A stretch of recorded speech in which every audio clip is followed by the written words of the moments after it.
you like that?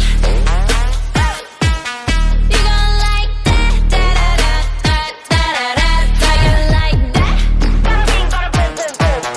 How you like that? Da da da da da da da. Now, look at you, now look at me. Look at you, now look at me.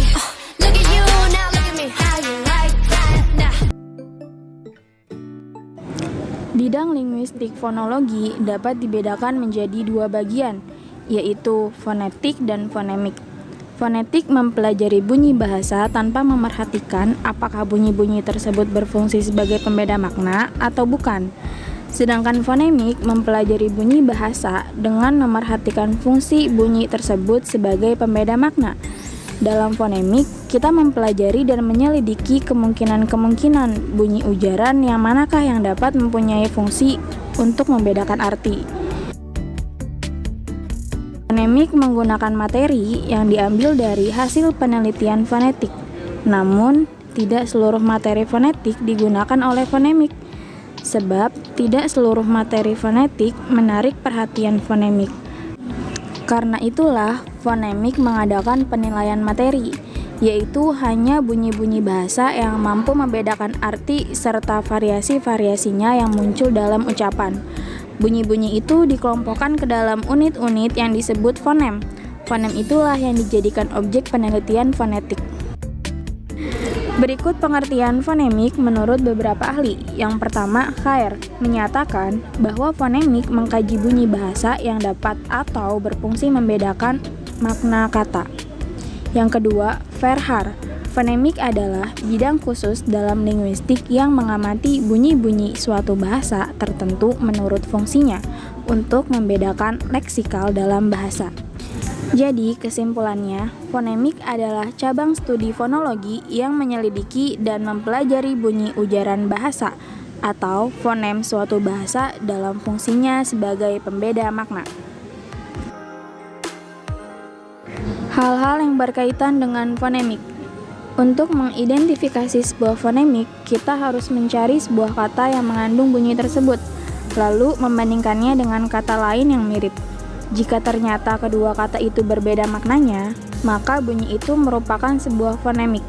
Karena bunyi itu membedakan kedua kata tersebut, misalnya kata lupa dan rupa. Jika diperhatikan secara seksama dari kedua kata tersebut, perbedaannya hanya pada bunyi fonem pertama, yaitu bunyi L dan R. Maka dapat disimpulkan bahwa bunyi L dan R adalah dua buah fonem yang berbeda di dalam bahasa Indonesia. Selanjutnya, kita akan membahas apa itu fonem. Fonem merupakan satuan bunyi bahasa terkecil yang bersifat fungsional. Artinya, satuan bahasa yang memiliki fungsi sebagai pembeda makna. Lebih singkatnya, fonem merupakan bunyi bahasa yang berbeda atau mirip kedengarannya. Fonem juga bersinonim dengan huruf. Walaupun bersinonim, tapi dia tetap memiliki perbedaan, yaitu semua fonem merupakan huruf, sedangkan semua huruf belum tentu fonem. Karena huruf cakupannya lebih luas dibanding dengan fonem. Bagaimana cara kita mengetahui huruf itu merupakan fonem? Kita harus mencari pasangan minimalnya. Apa itu pasangan minimal? Pasangan minimal merupakan dua buah bunyi bahasa yang memiliki kemiripan dan hanya sedikit berbeda. Contohnya, paku dan baku. Kedua kata ini mirip sekali, masing-masing terdiri dari 4 buah bunyi. Kata paku terdiri dari bunyi P, A, K, U. Sedangkan kata baku terdiri dari bunyi B, A, K, U. Jadi, pada pasangan paku dan baku terdapat 3 buah bunyi yang sama, yaitu bunyi kedua, ketiga, dan keempat. Yang berbeda hanya bunyi pertama, yaitu P pada kata paku dan bunyi B pada kata baku. Bunyi P dan B yang membedakan makna sebuah kata inilah yang disebut fonem. Jadi, fonem dalam kata paku dan baku adalah P dan B. Karena bunyi P dan B merupakan fonem, maka ditulis di antara tanda garis miring sebagai berikut.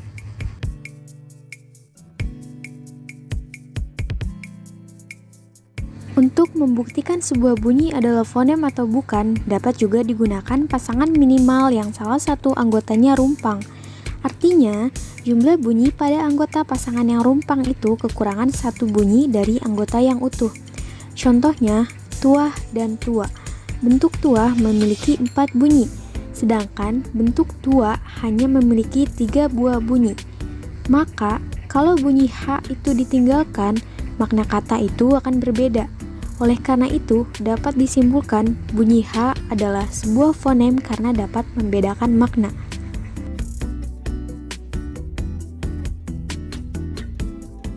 Selanjutnya kita masuk ke materi alofon. Menurut KBBI atau Kamus Besar Bahasa Indonesia, alofon adalah variasi fonem berdasarkan posisi di dalam kata. Dalam bidang ilmu linguistik, alofon memiliki arti dalam kelas nomina atau kata benda. Sehingga, alofon dapat menyatakan nama dari seseorang, tempat, atau semua benda dan segala yang dibendakannya.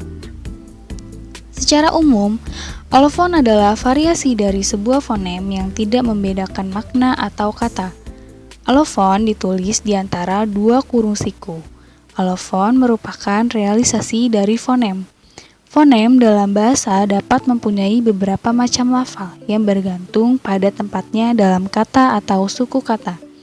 Misal, fonem P dalam bahasa Indonesia mempunyai 2 macam lafal. Bila berada pada awal kata atau awal suku kata, maka P diucapkan secara lepas. Contohnya, pada kata pagi dan siap. Pada kata pagi, P di sini diucapkan secara lepas. Karena setelah pengucapan huruf P terdapat satu huruf vokal yaitu huruf A, yang dimana membuat bibir kita terbuka ketika kita mengucapkannya. Sedangkan pada kata siap, P tidak diucapkan secara lepas, karena pada pengucapan kata siap bibir kita tertutup. Demikian, fonem P memiliki 2 buah variasi atau 2 buah alofon. Dalam penulisan alofon, alofon ditulis di antara 2 kurung siku. Yang pertama, pada P lepas ditulis dengan buka kurung siku, kemudian huruf P, dan tutup kurung siku. Yang kedua, pada P tidak lepas ditulis dengan buka kurung siku, kemudian huruf P, ditambah dengan tanda petik di atasnya, dan tutup kurung siku.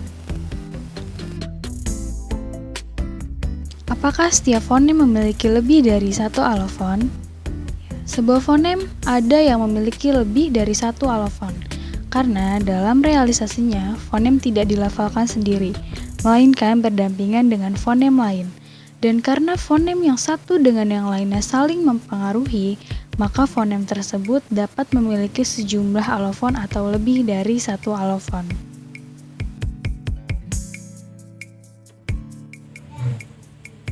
Jadi, kesimpulan dari materi yang telah kita simak sebelumnya adalah fonemik merupakan kajian atau analisis bunyi bahasa dengan memperhatikan statusnya sebagai pembeda makna.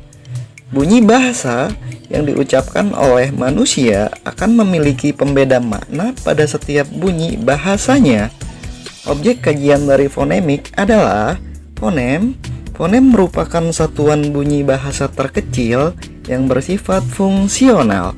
Artinya, satuan bunyi bahasa yang memiliki fungsi sebagai pembeda makna atau kata. Nah, selain fonem tadi juga membahas tentang alofon.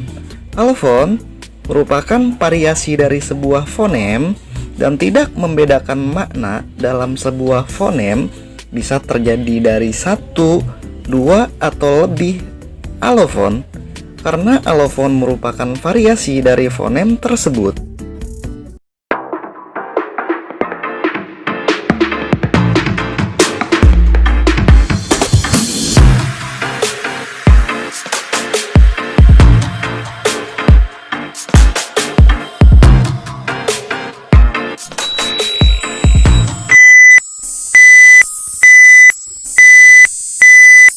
you like that?